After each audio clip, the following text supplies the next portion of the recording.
அஸ்ட்ரோசேகர் YouTube channel நேயர்களுக்கு அபிராமி சேகரின் அன்பான வணக்கங்கள். மிதுன ராசியில் பிறந்தவங்களுக்கு இந்த ஜூலை மாதம் எப்படி இருக்கும், எப்படிப்பட்ட பொதுவான பலன்கள் நடக்கும் அப்படிங்கிறத இப்போ பார்க்குறோம். மிதுனம் உங்களுக்கெல்லாம் தெரியும், நீங்கள் புத பகவானுடைய அனுகூலத்தில் அனுகிரகத்தில் ஆதிக்கத்தில் பிறந்திருக்கீங்கன்னு. உங்களுடைய ராசிநாதன் புதன் இப்போ கோச்சாரத்தில் எங்கே இருக்காருன்னா உங்களுடைய ராசிக்கு 2ஆம் இடத்துல இருக்கார். அவரோட சுக்கிர பகவானும் வர்றாங்க 7ஆம் தேதிக்கு அப்புறம். இந்த மாதம் 19ஆம் தேதிக்கு அப்புறம் மிதுன ராசிக்கு உங்களுடைய ராசிக்கு 3ஆம் இடத்துக்கு உங்கள் ராசிநாதன் புதன் வர்றார். அவர் பூசம் மக நட்சத்திரத்தில் சஞ்சாரம் பண்ணுறார். பூசம் ஆயில்யம் மக நட்சத்திரத்தில்.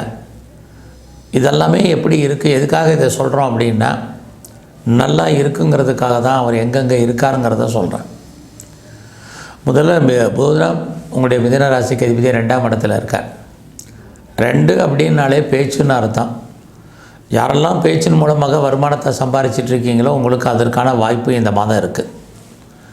ஆக வருமானம் நல்லா இருக்குது, ரொம்ப சந்தோஷப்படுறாங்க. பின்னாடியே குரு பகவானும் செவ்வாயும் இருக்காங்க உங்கள் ராசிக்கு பின்னாடி. அப்போ 12ஆம் இடத்துல குரு செவ்வாய் இருக்கிறது, எவ்வளோ சம்பாதிச்சாலும் உங்களுக்கு இந்த மாதம் செலவினங்கள் இருக்குது. பொருளாதாரம் நல்லா இருந்தால் இன்வெஸ்ட்மெண்ட் பண்ணுங்கள், இல்லைன்னா செலவை ஃபேஸ் பண்ணி தான் ஆகணும் நீங்கள். இது இந்த மாதத்தில் இருக்குது. அது இல்லாமல் இந்த மாதத்தில் யாருடைய பணமாவது உங்கள் கையில் இருக்கும். நல்ல ரொட்டேஷன் இருக்குது, மணி ரொட்டேஷன். காரணம், இந்த மாதம் 19ஆம் தேதிக்கு அப்புறம் உங்களுடைய ராசிநாதன் 3ஆம் இடத்துக்கு வர்றார்.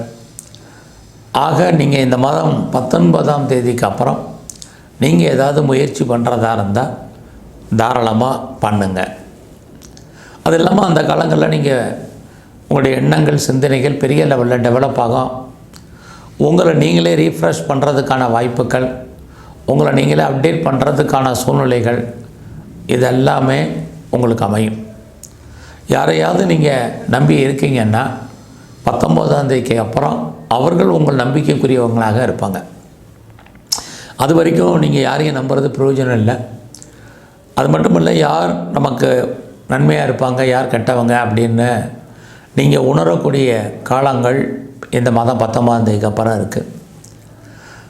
இந்த மாதத்தில் நீங்கள் ஏதாவது சிறு தொழில் பண்ணுறீங்க, சுய தொழில் பண்ணுறீங்க, அது இல்லாமல் நீங்கள் ஏதாவது வீட்டில் வச்சு பிஸ்னஸ் பண்ணுறீங்க, குறிப்பாக ஆன்லைனில் பிஸ்னஸ் பண்ணுறவங்க, அதுலேயும் உங்களுடைய 3ஆம் இடத்தை சனி பகவான் பார்க்குறதுனால நீங்கள் ஏதாவது பிளாட்ஃபார்ம் பிஸ்னஸ் பண்ணுறவங்களுக்கெல்லாம் இந்த மாதம் 19ஆம் தேதிக்கு அப்புறம் உங்களுடைய தொழில் பெரிய லெவலில் டெவலப் ஆகும்.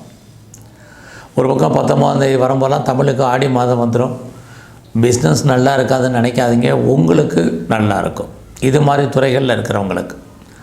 அப்போ எந்த அளவுக்கு நீங்கள் உங்களுடைய முயற்சிகளை அதிகப்படுத்துகிறீங்களோ அந்த அளவுக்கு உங்களுடைய வெற்றி என்பது உறுதி செய்யப்பட்டதாக இந்த மாதம் 19ஆம் தேதிக்கு மேலே இருக்குது.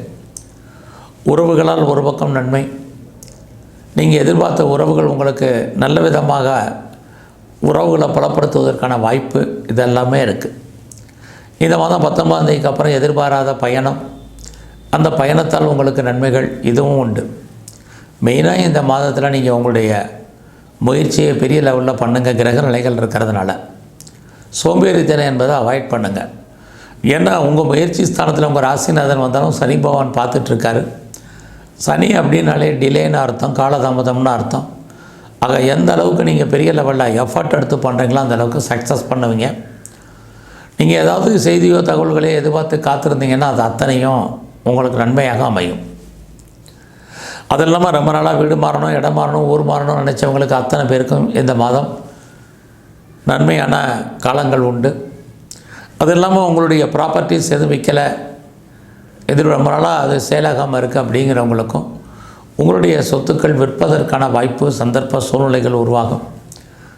இது ஆடி மாதமாக இருந்தால் கூட அது சம்மந்தப்பட்ட பேச்சுவார்த்தைகள் அட்வான்ஸ் போடுறதுக்கான ஏதோ ஒரு விதத்தில் நன்மைகள் ஏற்படுவதற்கான வாய்ப்பு, நீங்கள் ஒரு குழப்பமான மனநிலையிலிருந்து விடுபடுவதற்கான சூழ்நிலைகள் இது அத்தனையும் இருக்குது.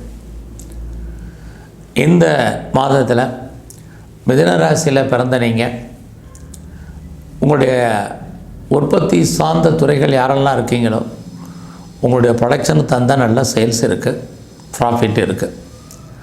அதோடு நீங்கள் ஏதாவது விவசாயம் பண்ணிகிட்ருக்கீங்க, கடந்த காலங்களில் விவசாயத்தால் பெரிய லெவலில் லாபம் இல்லைன்னு நினைக்கிறவங்களுக்கு இந்த மாதம் நல்ல ஒரு மகசூல் லாபம் இருக்குது. இந்த மாதம் முழுவதும் நீங்கள் அம்மாவுடைய உடல் ஆரோக்கியத்தில் பெரிய லெவலில் கவனம் செலுத்துங்க. இது ரொம்ப முக்கியம். உங்களுடைய எஜுகேஷன், அண்டர் எஜுகேஷன் ரொம்ப ரொம்ப கவனம். உங்களுடைய ஹையர் ஸ்டடியை பொறுத்த வரைக்கும் நல்லா இருந்தால் கூட அண்டர் எஜுகேஷனில் ரொம்ப கவனம் செலுத்துங்க. இந்த மாதம் உங்களுடைய கலைத்துறையில் நீங்கள் இருக்கிறவங்களுக்கு புகழ் அந்தஸ்து கிடைக்கும், வருமானங்கள் இருக்குது. நியூ அக்ரிமெண்ட்ஸில் ஏதாவது சைன் பண்ணுறதா இருந்தால் பண்ணுவீங்க. இதெல்லாமே இந்த மாதம் உங்களுக்கு பாசிபிலிட்டிஸ் இருக்குது. இந்த மாதத்தில் நீங்கள் ஏதாவது ஷேரில் இன்வெஸ்ட்மெண்ட் பண்ணணும், ஏதாவது ட்ரேடிங் பண்ணணும்னு நினைக்கிறீங்க, ஆன்லைனில் பிஸ்னஸ் பண்ணணும்னு நினைக்கிறீங்க, ஏதாவது டிஜிட்டல் கரன்சி வாங்கணும்னு நினைக்கிறவங்க, மியூச்சுவல் ஃபண்டில் இன்வெஸ்ட்மெண்ட் பண்ணணும்னு நினைக்கிறவங்க, லாட்ரி டிக்கெட் வாங்கணும்னு நினைக்கிறவங்க, ரேஸில் இன்வெஸ்ட்மெண்ட் பண்ண நினைக்கிறவங்கெல்லாம் நார்மல் இன்வெஸ்ட்மெண்ட் பண்ணுங்கள். ஓரளவுக்கு ரிட்டர்ன்ஸ் கிடைக்கும். இந்த நார்மல் ரிட்டர்ன்ஸ் கிடைக்குங்கிறதுக்காக பெரிய லெவலில் கடன் வாங்கி பண்ண வேண்டாம். விட்டதை பிடிக்கணும்னு பெருசாக ஆசைப்படாதீங்க. குறிப்பாக பிட்காயின்ஸோ கிரிப்டோ கரன்ஸோ இதிலெல்லாம் தள்ளியே நில்லுங்க.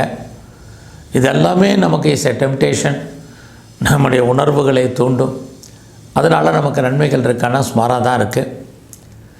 அதே சமயத்தில் இந்த மாதத்தில் நீங்கள் ஏதாவது அரசியலில் இருக்கீங்க, உங்களுக்கு புகழ் அந்தஸ்து இருக்குது, தொண்டருடைய அன்பு ஆதரவு உங்களுக்கு கிடைக்கும். இந்த மாதத்தில் நீங்கள் பெரிய லெவலில் ஸ்போர்ட்ஸில் இருந்தீங்கன்னா இந்த மாதம் உங்களுக்கு அவார்ட்ஸ் அண்ட் ரிவார்ட்ஸ் கிடைப்பதற்கான வாய்ப்பு, நல்ல ஒரு ஸ்பான்சர் அமைவதற்கான வாய்ப்புகள் இதெல்லாமே உங்களுக்கு உண்டு. இந்த மாதத்தில் உங்களுடைய ப்ரொஃபஷன் எப்படி இருக்குது, ஜாப் எப்படி இருக்குது அப்படின்னு பார்க்குறோம். நீங்கள் எந்த சர்வீஸில் இருந்தாலும் உங்களுக்கு வேலை நல்லா இருக்குது. நீங்கள் சும்மா இருப்பதற்கான வாய்ப்பு இந்த மாதத்தில் இல்லை. ஏன்னா உங்களுடைய சர்வீஸ் ஸ்தானத்தை குரு பகவானும் சனி பகவானும் சேர்ந்து பார்க்குறாங்க. எப்படி இருந்தாலே நீங்கள் ஏதாவது ஒரு வேலை, வருமானம், சம்பாத்தியம் உங்களுக்கு இருந்துக்கிட்டே இருக்கும். நீங்கள் உடல் உழைப்பு செய்வதற்கு தயாராக இருக்கணும். நான் சொன்ன மாதிரி நீங்கள் சோம்பேறித்தனத்தை அவாய்ட் பண்ணுங்கள். எந்த விஷயத்தையுமே தள்ளி போடாதீங்க. ரொம்ப ஆக்டிவாக இந்த மாதம் இருங்க. கண்டிப்பாக நீங்கள் ஜெயிச்சிருவீங்க. லைஃப்பில் உங்களுக்கான அச்சீவ்மெண்ட் என்ன, ப்ராஜெக்ட் என்ன, இந்த ப்ராஜெக்டை எப்படி சக்ஸஸ்ஃபுல்லாக கொண்டு போகிறதுங்கிறது இந்த மாதம் இருக்குது. ஒரு பக்கம் நீங்கள் சும்மா இருக்கிறதுக்கான வாய்ப்புகள் இல்லை. ஏன்னா உங்களுக்கு ஏஜ் ஆயிடுச்சு, இனிமேல் வேலைக்கான வாய்ப்பு இல்லை அப்படின்னு யாரெல்லாம் ஃபீல் பண்ணுறீங்களோ கண்டிப்பாக உங்களுக்கான ஜாப் இருக்குது. உங்கள் வயதுக்கு தகுந்த வேலை, வேலைக்கு தகுந்த ஊதியம் கண்டிப்பாக உண்டு. ஆகையினால உங்களுடைய வேலையில் நீங்கள் ப்ரொமோஷனோ இன்க்ரிமெண்ட்டோ எதிர்பார்த்தீங்கன்னா கிடைக்கும். எல்லாத்துக்கும் மேலே நீங்கள் ஏதாவது டிஸ்பியூட் இருக்குது, லிட்டிகேஷன் இருக்குது, வழக்கு இருக்குங்கிறவங்க வழக்குகளில் நீங்கள் ஜெயிப்பதற்கான வாய்ப்புகள் உண்டு. மெயினாக இந்த மாதம் ஏதாவது நீங்கள் காம்படிட்டிவ் எக்ஸாமினேஷன் எழுதியிருந்தீங்கன்னா இந்த மாதம் 12ஆம் தேதிக்குள்ளே ரிசல்ட் வந்தால் பாஸ் பண்ணிடுவீங்க. இல்லைன்னா சுமாரான பலன் தான். நீங்கள் சொந்த பிஸ்னஸ் பண்ணிகிட்டு இருந்தீங்கன்னா இந்த மாதம் பெருசாக அதில் ப்ராஃபிட் இல்லை. ஒருவேளை நீங்கள் பார்ட்னர்ஷிப்போடு பிஸ்னஸ் பண்ணியிருந்தீங்கன்னா 2 பேருக்குமே அண்டர்ஸ்டாண்டிங் என்பது குறைவாக இருக்கும். இதுதான் உங்களுடைய திருமண வாழ்க்கையிலையும் இருந்துக்கிட்டே இருக்குது. இந்த மாதத்தில் நீங்கள் ஏதாவது ஃபர்தராக ஹையர் எஜுகேஷன் பண்ணுறதா இருந்தால் பண்ணுங்கள். இந்த மாதத்துலேயே ரொம்ப ஹைலைட்டான விஷயம் என்னென்னா, நீங்கள் ஃபர்தராக ஏதாவது ரிசர்ச் பண்ணுறீங்க, பிஹெச்டி பண்ணுறீங்கன்னா தாராளமாக பண்ணலாம். அதற்கான சோர்ஸஸ் நிறையா இருக்குது. நீங்கள் ஏற்கனவே ஏதாவது ஒரு கண்ட்ரியில் பிஆருக்கு அப்ளை பண்ணி க்ரீன் கார்டுக்கோ சிட்டிசன்ஷிப்புக்கு அப்ளை பண்ணி வெயிட் பண்ணிகிட்டு இருந்தீங்கன்னா இந்த மாதம் அதெல்லாமே வருவதற்கான வாய்ப்புகள் நிறையா இருக்குது. எது எப்படி இருந்தாலும் இந்த மாதம் ஒரு நீண்ட தூரம் ஜேர்னி போகிறதுக்கான வாய்ப்பு, அது சம்மந்தப்பட்ட ரிசர்வேஷன் பண்ணுறதுக்கான காலம், அது சம்மந்தப்பட்ட சிந்தனைகள் உங்களுக்கு இருந்துக்கிட்டே இருக்கும். ஸோ இந்த மாதம் நீங்கள் இன்னும் கொஞ்சம் உங்களுடைய குலதெய்வ அனுகூலத்தை பெரிய லெவலில் கூட்டுங்க. இந்த மாதம் முழுவதுமே நீங்கள் முழுமுதற் கடவுள் விநாயகரை பிரதானமாக தரிசனம் பண்ணுங்கள். உங்களுக்கு வாய்ப்பு இருந்தால் சரபேஸ்வரருடைய வழிபாடை பண்ணுங்கள். அதெல்லாமே இந்த மாதத்தில் உங்களுக்கு காமதேனுவை வழிபாடு பண்ணணும்னா சந்தர்ப்பம் இருந்தால் பண்ணுங்கள். நடைமுறையில் நீங்கள் எந்த தெய்வத்தை வேணாலும் வழிபாடு பண்ணுங்கள். இந்த மாதத்தில் நீங்கள் முருகனுடைய தரிசனம் அல்லது அர்ச்சனை ஆராதனை அவரை ரொம்ப முக்கியமாக பண்ணுங்கள். உங்கள் வாழ்க்கையில் இன்னும் நல்லதொரு முன்னேற்றம் அமையும். நன்றி, வணக்கம்.